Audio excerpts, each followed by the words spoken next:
আতঙ্কিত হওয়ার দরকার নেই। এপিক নাম্বার দেওয়ার দায়িত্ব আমার না সরকারের? এই ভুল করেছে কে? নামের বানের ভুলটা কে করেছে? সরকার ঠিক করবে, আমাকে আপনাকে চিন্তা করতে হবে না। নামের বানানের ভুলের জন্য আতঙ্কিত হবেন না, সরকারকে আমরা টাকা দিয়ে রেখেছি, ওকেই ঠিক করতে হবে। না হলে কি হবে? আইনের লড়াই করব, মাঠে ময়দানে লড়াই করব, জনগণকে সাথে নিয়ে মতুয়া থাকবে, দলিত থাকবে, আদিবাসী থাকবে, মুসলমান থাকবে, একসাথে সরকারের কাছ থেকে জবাব নেব। আমি টাকা দিচ্ছি, election commission of India chief যে আছে তার মাইনে আমার টাকাতে হচ্ছে, কলকাতার অফিসারের মাইনে আমার টাকাতে হচ্ছে, আর আমার কাগজ তুমি কেন ভুল করবে? আমাকে ভয় দেখাবে কেন? আমি ওদেরকে জিজ্ঞাসা করব। এরা ভয় দেখাচ্ছে আপনাদেরকে, বোঝার চেষ্টা করুন। যারা সাধারণ মানুষ শুনছেন, আপনারা আপনাদের জনপ্রতিনিধিকে বলুন।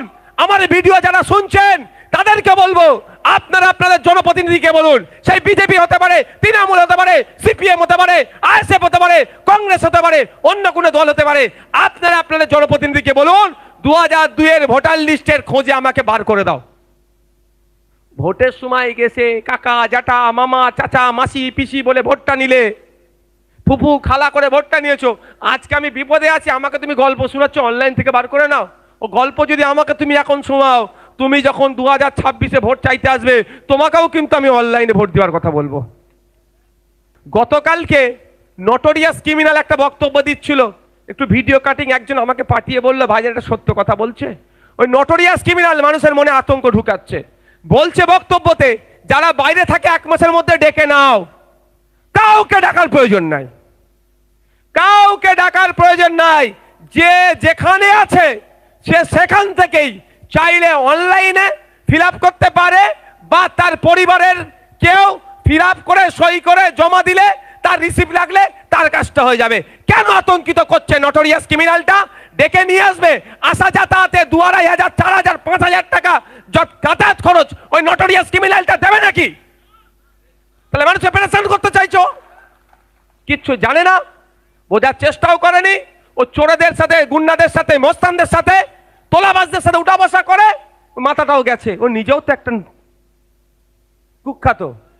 তবে একটা কথা বলছি আপনাদের, একটা কথা বলছি, এই কাগজ তৃণমূলের চোরেদের হাতে দেবেন না।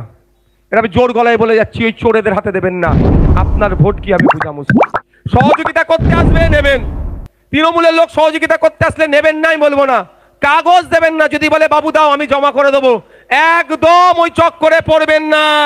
দুয়ারে সরকার মনে আছে, বিধবা ভাতার জন্য জমা দিয়েছিলেন, রিসিভ দিয়েছে।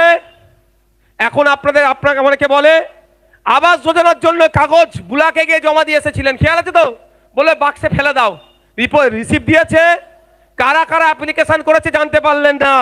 দুয়ারে সরকারে বার্ধক্য ভাতা, বিধবা ভাতা, কত রকম কাগজ জমা দিলেন, রিসিভ দিল না। সেই কাগজ কিন্তু এখন হয়তো ডাস্টবিনে চলে গেছে, এইটাও গিয়ে কিন্তু ডাস্টবিনে চলে যেতে পারে। তাই আপনাদের আমি কি বলবো, একবার নয় দুবার নয়, একাধিকবার আপনার বুথ লেভেল যে অফিসার আছে, নাম ফোন নাম্বার যার সামনে একদম দিয়ে আছে, সর্বপ্রথম নাম ফোন নাম্বার দিয়ে আছে, সে আপনার বাড়িতে এসে কালেক্ট করে নিয়ে যাবে। তার দায়িত্ব হচ্ছে আপনার বাড়িতে এসে কালেক্ট করবে। যখন আপনি তার হাতে এটা তুলে দেবেন, তখন আপনার বাড়ি একটা তুলে দেবেন, আর একটা আপনার হাতে রেখে দেবেন। যখন তুলে দেওয়ার আগে বলবেন তোমাকে দেবো, আগে তুমি সই আর স্ট্যাম্পটা এই সবার লাস্টের লাইনে দেখুন, এখানে মারো, তাহলেই দেব। মনে থাকবে তো নাকি? আর ওইটা নিয়ে সোনা দানা গয়না যে দলিল যেখানে রাখেন, 8-10 কপি জেরক্স করে, এমনি হাসানোর জন্য বলছি ভাই, অত ভয় পাওয়ার দরকার নেই। ফোনে একটা দুটো ছবি তুলে রাখলেন, একটা দুটো জেরক্স করে অন্য জায়গায় রাখলেন, রেখে নাকে তেল দিয়ে ঘুমান। কি বললাম? তাকে দিয়ে নাকে তেল দিয়ে ঘুমান। খসড়া লিস্ট পাবলিশ হবে, যদি খসড়া লিস্ট পাবলিশ হয়েছে, বাকিটা আমরা বুঝবো, বাকিটা আমরা বুঝবো। আপনার হয়ে লড়াই আমরা করব, মাথায় থাকবে তো নাকি? আমি 18 বছর হয়ে গেছে, ভোটার লিস্টের নাম তুলানোর দায়িত্ব তো ইলেকশন কমিশন অফ ইন্ডিয়া। তাহলে আমার ভাইটা ব্যাঙ্গালোরে কাজ করছে, আমার ভাইটা মহারাষ্ট্রে কাজ করছে, ওকে বলবো তুই চলাই ফর্ম ফিল আপ করে আবার চলে যাবি? এটা নয়। আমার কলটা, এটা ভিডিওটা রেকর্ড করবে, ছাড়বেন।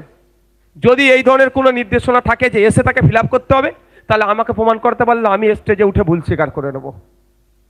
পেরেশানি কেন? অনলাইনে 4 তারিখের থেকে অনলাইনেও আপনি অ্যাপ্লিকেশন করার সুযোগ পাবেন। তবে আমি বলবো অনলাইনে যাওয়ার দরকার নেই। আপনার ভাই আছে কোথায়? ব্যাঙ্গালোরে। আপনার স্বামী আছে কোথায়? মহারাষ্ট্রে। আপনার ছেলে আছে কোথায়? দিল্লিতে। আপনি ফর্ম ফিল আপ করে সইয়ের জায়গায় আপনার নিজের সই করবেন, আর আপনার কে বাইরে আছে, ধরে স্ত্রী সই করলো, তাহলে কি লিখবে? সম্পর্ক স্বামী। সেই কোথায় সই করতে হবে সেটাও আমি দেখিয়ে দিচ্ছি আপনাদের, প্রমাণ আমি দিয়ে দেবো আমার কথার সপক্ষে। কিন্তু নটোরিয়াস ক্রিমিনালের চক্করে পড়লে দিন দুনিয়া দুটোই যাবে। যারা আসবে না, আরো 3টে ফর্ম তাদের কাছ থেকে চাইলে পাবেন, আরো 3টে ফর্ম তাদের কাছ থেকে চাইলে পাবেন। একটা তো আপনাকে দিয়ে যাচ্ছে গণনা ফর্ম, ফর্ম নাম্বার 6 কি? নতুন ভোটারের নামে লিস্ট তৈরি তুলতে হয়। ঠিক আছে, যদি আপনার এলাকায় নতুন কেউ ভোটারের নাম তুলতে চান, তাকে কি বলবেন? আপনার বাড়ির কারো ভোটারের নাম তুলবেন, বলবেন ফর্ম নাম্বার 6টা আমাকে দিন।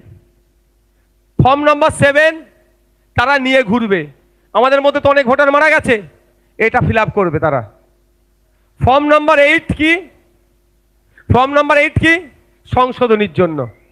সে নামের বানান টানানো হতে পারে, অ্যাড্রেসও হতে পারে। তাহলে আপনাকে শুধু ভোট কাটার জন্য কি তারা আসছে? আমার বক্তব্য হচ্ছে আপনাদের ভয় দেখাচ্ছে ভোট কেটে দেবে। তাহলে ভোট যদি কেটে দেয়, তাহলে ফর্ম নাম্বার 6 নিয়ে কেন ঘুরছে?